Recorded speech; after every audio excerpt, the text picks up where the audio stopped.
আসসালামু আলাইকুম। ভিডিওস বাংলার আজকের সংবাদ বিশ্লেষণে আপনাদের সবাইকে স্বাগত।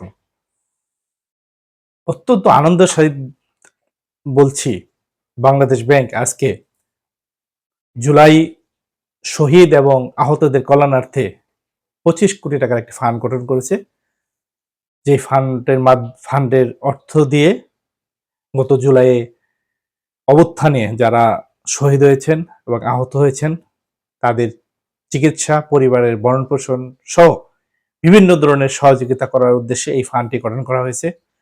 বাংলাদেশ ব্যাংক নিজস্ব অর্থ হতে ১৪ কোটি এবং বাংলাদেশে কার্য কার্যক্রম চালানো ১১টি বেসরকারি ভালো ব্যাংক ১ কোটি করে টোটাল ১১ কোটি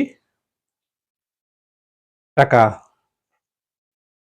আর বাংলাদেশ ব্যাংকের ১৪ কোটি, টোটাল ২৫ কোটি টাকার এই ফান্ড গঠন করেছে। আ আপনারা সবাই জানেন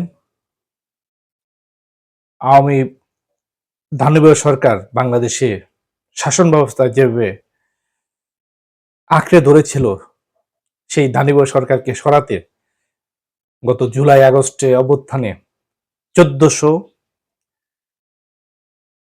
ছাত্র জনতা প্রাণ দিয়েছেন। পাশাপাশি হাজার হাজার ছাত্র জনতা, রাজনৈতিক কর্মী, নেতা আহত হয়েছেন।